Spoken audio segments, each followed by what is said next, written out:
addiction absolutely almost killed me, okay?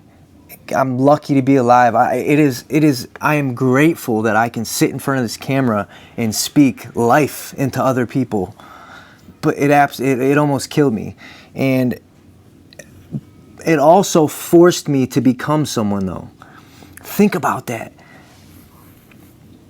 Listen, it took me a lot of therapy, okay? A lot of inner work to be at the place where I can look at this camera and say, I am grateful that I am an alcoholic. I'm grateful. I'm grateful that I experienced addiction.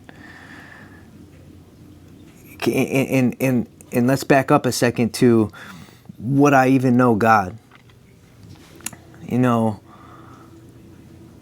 I believe that recovery is not linear, okay? To me, that means there's more than one way to recover. There's not just one way, one set way, like you have to do these things. It doesn't work like that. I started out in AA. My recovery looks totally different today than it did the first year, right? And although I do not attend AA meetings regularly anymore, I hold nothing but gratitude in my heart for the program of Alcoholics Anonymous because it was the vehicle that brought me to Jesus. My only thing, where as far as where I'm at today, I refuse to identify myself as an addict. Don't get me wrong, I know how to read the room. Like if I'm at a meeting of AA, I'll say, hi, my name is Joey and I'm an alcoholic, but I just have a hard time with that, because Christ tells me that I'm a new creation. And I think that, there's the power of life and death lies in the tongue. So it's really important how we speak. And it's really important how we speak to ourselves. Have you ever sat and wondered who you would have become if one decision that you made never happened? If one person never entered your life, or if you never touched a certain substance, if you never went down a certain road. Because I think about that more than people realize. Sometimes I genuinely wonder who I would be if addiction never became a part of my story. And the weird thing is, I don't even think that I would recognize that version of me anymore. Because addiction destroyed parts of my life, okay? But it also forced me to confront things that I would have never, ever, ever confronted. It also forced me to confront parts of myself that I probably would have spent my whole life avoiding. And that's really uncomfortable to admit. It's weird. That's a weird thing to admit. But I don't know. I feel like that's just not something that normal people have the opportunity to be able to think about. And when I say normal people, what is normal, right? What is normal? When I say normal people right there, I just mean that people that have not experienced addiction. I never want to sound like I am glorifying my addiction, because I'm not, okay? I'm well aware that addiction, it destroys people, it destroys families. People die, people lose years of their life, and some people never come back from it. But I also think that to pretend that suffering doesn't cause people to learn something about themselves, that's dishonest. But I also think that pretending suffering teaches you nothing is dishonest. And I've been thinking about this a lot lately, like, who was I before all of this? Listen, who was I before all of this, and who did I become because of it? Let's think about who was I before all this. I have no idea, because I started using when I was 12 years old. So to answer that question, literally, I was a 12-year-old before all of this. And that's ridiculous. And who I became because of it is someone that I'm proud of today. I never thought that I could, listen, I never knew what I was going to be, or I never knew where my life was going to take me. I came from a small town in the middle of nowhere. You know, we had nothing really but cornfields and trouble to get into. And the person that I became because of what I experienced is someone that I would not trade for nothing. I am grateful that I'm an alcoholic. I'm grateful that I experienced addiction. I have a purpose now. And I never had that before. I never had a purpose. That's a terrible thing to say. Because just the odds of us being alive are incredibly slim. And to be under the delusion that I don't have a purpose, that you think you don't have a purpose, I am fearfully and wonderfully made. You are fearfully and wonderfully made. If an inanimate object has a purpose, this couch right here, I say this all the time, this couch I'm sitting on, its purpose is to stop me from falling on the ground. You think you don't have a purpose? It's the farthest thing from the truth, and that's what the world teaches us. The world shapes us to believe that we are made, we were put here on accident. This whole thing is just an accident. And you know, go to school to learn how to work at a 9-to-5 job and build somebody else's dream until your body is too broken to build anything for yourself. That's not true. I refuse to believe that. I refuse to live a mediocre life. I should be dead by all accounts. It takes an incredible amount of tenacity to maintain any kind of an addiction. And if you are willing, the key word, if you are willing to take a quarter of that tenacity and energy and put it towards something great, there's nothing that will stop you from succeeding. The only way you fail is if you quit. That is a fact.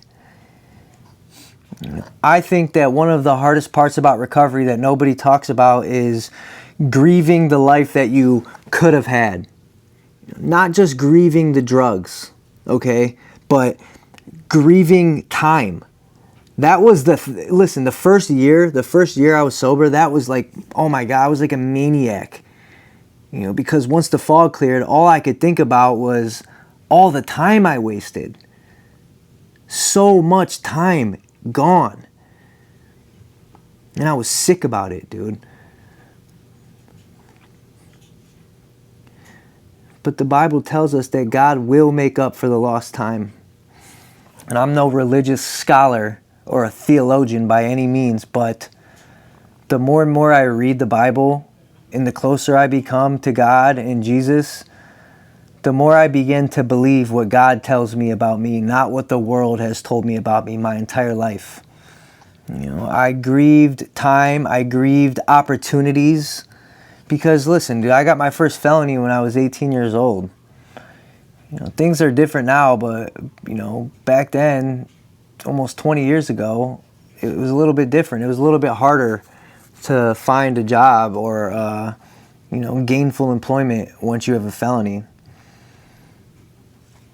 I spent time grieving the version of myself that had potential before everything spiraled out of control. You know, because sometimes I look around and I realize that there are people my age that never went through any of this stuff. I'm 36 years old now. They went to colleges, they built careers, they built homes, they built families, right? Stable lives. And meanwhile, there are years of my life that feel like a blur. Like I closed my eyes and blinked and now I'm 36 years old. You know, years where I was not fully present. at all, really. Barely present. Years where people around me loved me more than I loved myself. That's a tough pill to swallow. Years where my entire existence revolved around escaping reality.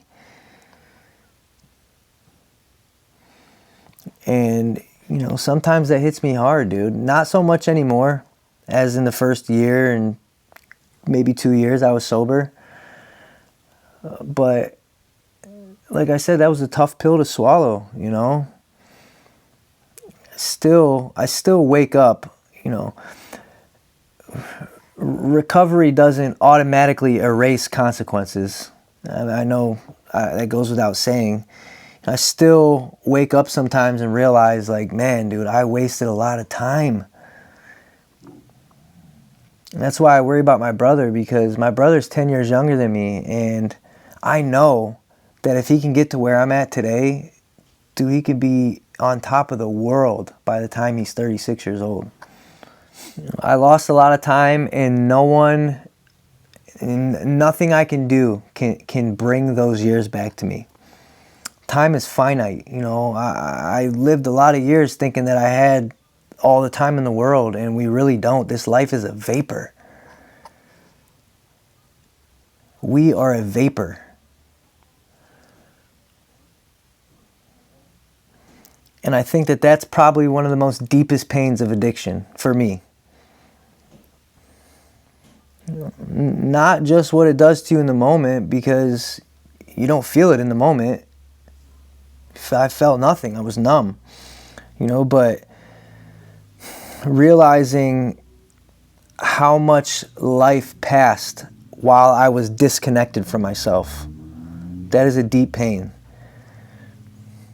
But then recovery introduces this really strange emotional conflict, because while I'm grieving who I could have been, I'm also becoming someone new, right?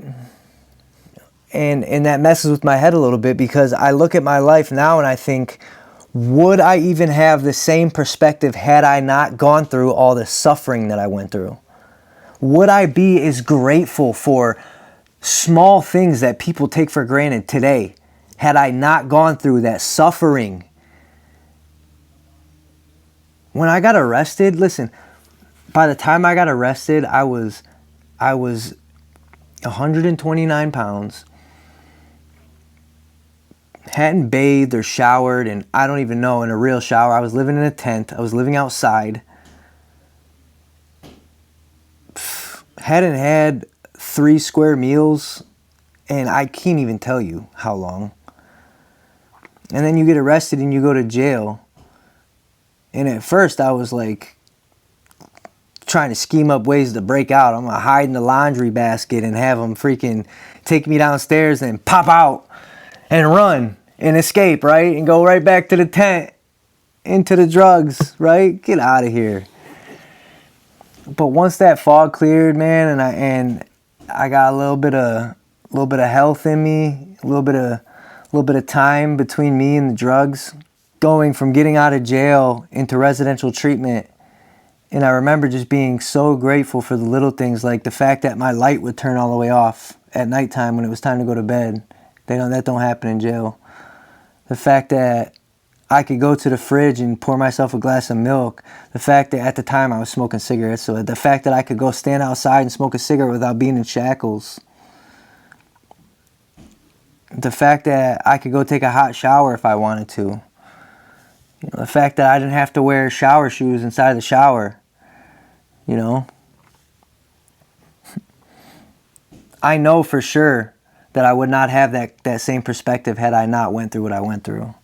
And the empathy that I have today, would I care about people the same way that I do now? I don't think so. Man. I'll never forget what it feels like to be homeless, to be living on the streets, and to have people walk past you like you're a disease and look at you like you're less than human. I'll never forget the way that feels. I wouldn't want to either, because now I have an empathy that I would not have had before. And my life is better because I'm a better person because of that. I think about, would I understand pain? Would I understand desperation? Would I know God? I don't know. I know that I wouldn't know God the way I do now. And the relationship that I have with God is the only reason why I am the way I am today. That's it. Seek first the kingdom of heaven, and all these things will be added unto you. That's real, that's truth. That is truth, written in a book 2,000 years ago. Had I not gone through what I went through, would I have just drifted through life in a perceived state of comfort? That's the weird guilt of growth, right? That's weird. These are weird things that I'm saying. When the thing that nearly destroyed you also shaped you, it's cool, man. It's a cool thing. I think a lot of people are afraid to say that out loud because it sounds wrong, but it's the truth. It's real. What I'm saying is real. There are parts of me that only exist because of the way I suffered. And sometimes I'm not sure what to do with that. I think addiction strips you down in a way that normal life is not able to, because eventually you run out of people to blame. And I think a lot of people's suffering comes from a victim mentality. I ran out of excuses. I ran out of distractions. I ran out of places to hide. You can only run from yourself for so long. It's going to catch up to you, or you'll die. Somebody told me once when I was still living in a tent, and I'll never forget it, Joey, this life only ends two ways, a case or a casket. That's true. A lot of people that I know are in a casket. Eventually, like I said, you're going to run into yourself. I did. I ran into me with nothing to hide. I ran into me with nothing to mask that. I started realizing, maybe I'm selfish. Maybe I'm manipulative. Maybe I'm angry. Maybe I'm afraid.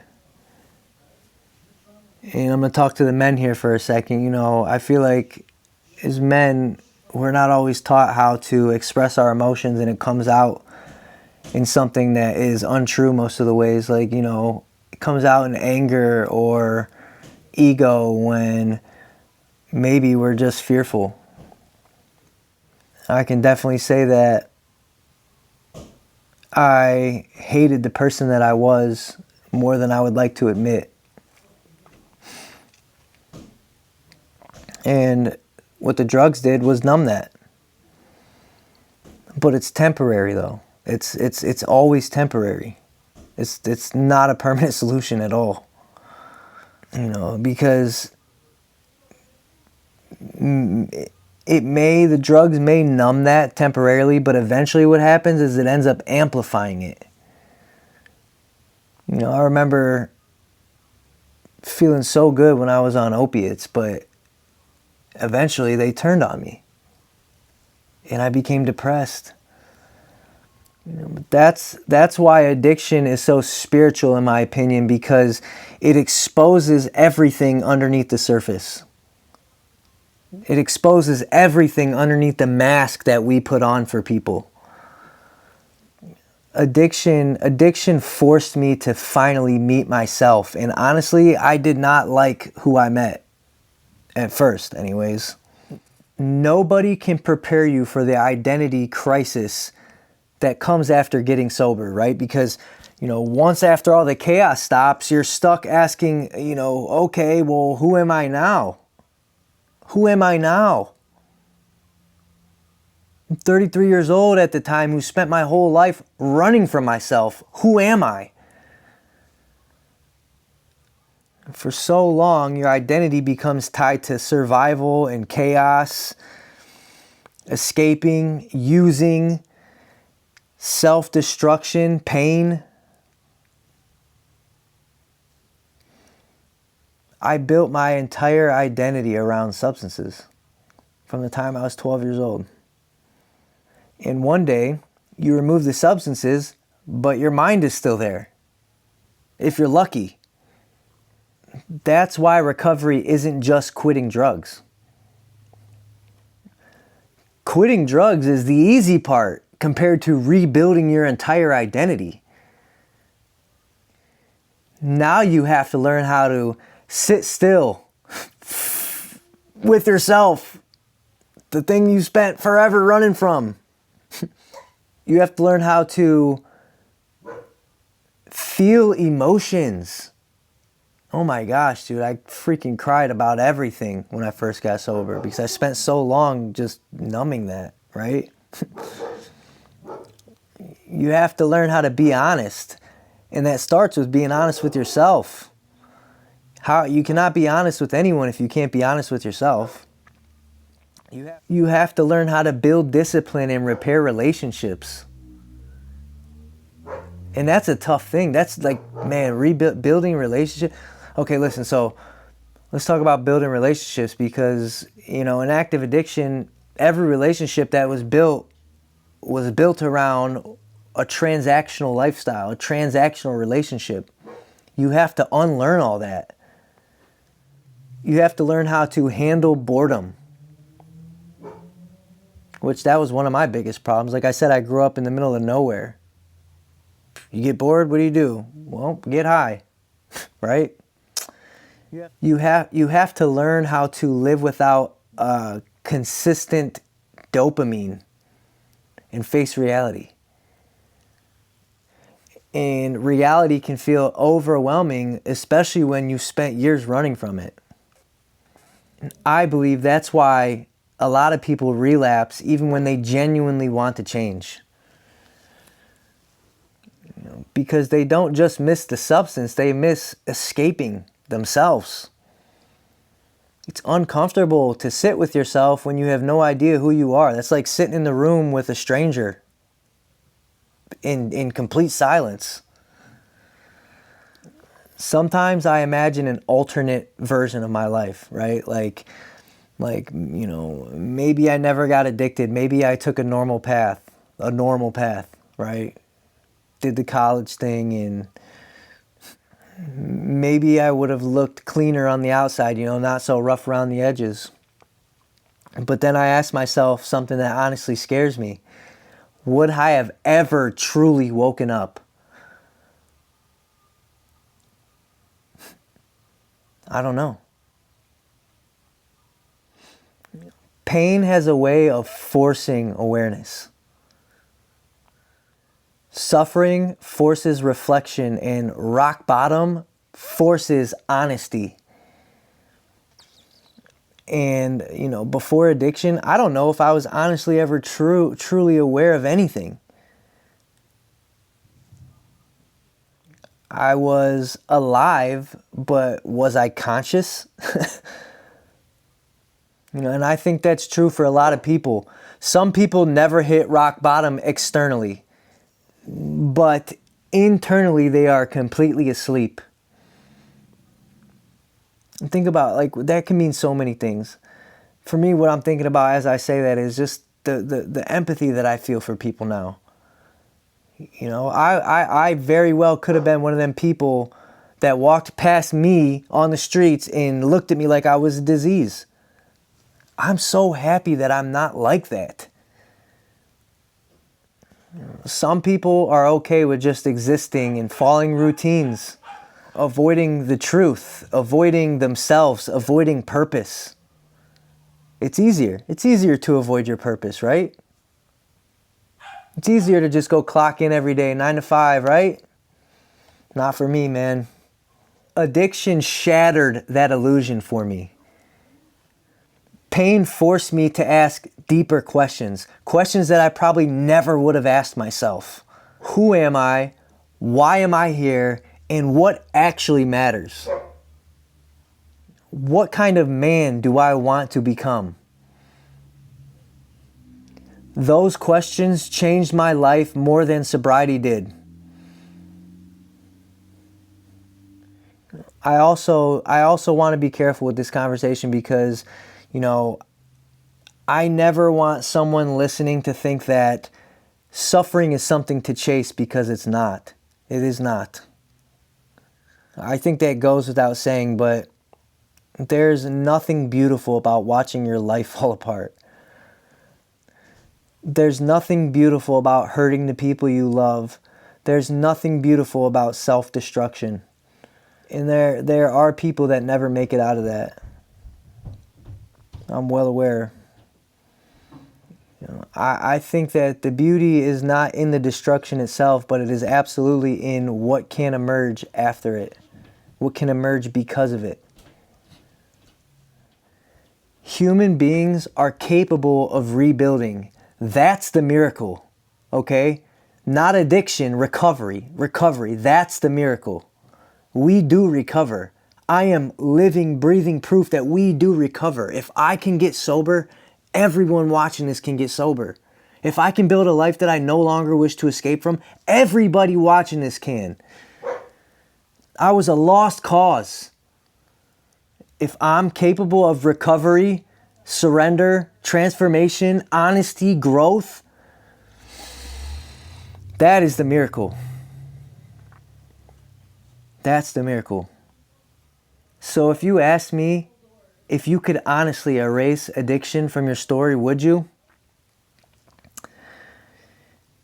I don't think I would. I'm grateful that I lived through it. I'm so lucky that I survived, but I don't think I would take it back. Because I would not want to trade where I am and who I am today for nothing. Nothing. No amount of comfort, nothing. My life today is evidence that God is real. And I know if I can feel like this, so can you. Part of me says yes immediately, right? Because of the pain, the damage, the years lost, the people I've hurt, but another part of me realizes that the person that sits in front of you today was absolutely shaped by those years.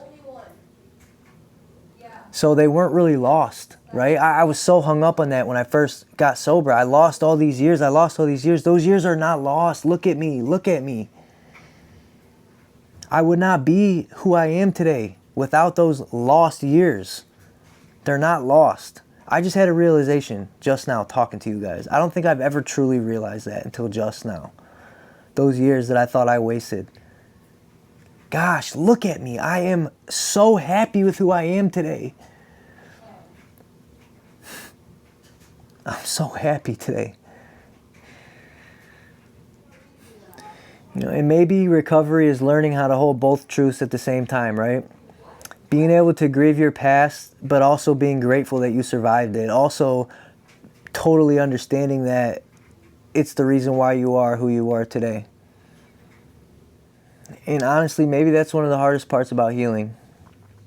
If you are listening right now and you relate to any of this, I just want you to know that you are not alone, okay? You are not alone. I'm here doing this every day, every week. I am not going to stop. I am not going to stop doing this until I am the biggest creator on YouTube, helping as many people as I can. A lot of people are carrying shame, regret, trauma, anxiety, addiction, depression, and they feel like nobody understands what's going on in their head. And that is honestly one of the biggest reasons why I started this show.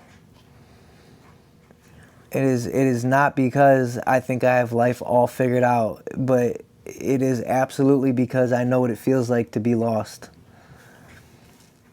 And I know that there are other people out there right now trying to rebuild their life too. So if you have a story, send it in, please. It's really important that we share our testimonies because it can let other people know that there is hope. My attitude towards recovery changed when I heard somebody tell my story on stage.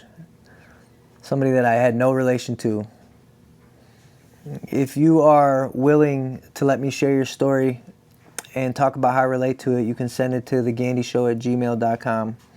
Whether you are struggling right now, or you're sober, or you're healing, or whether you are just trying to become a better person, I want this community to become a place where people can actually be honest.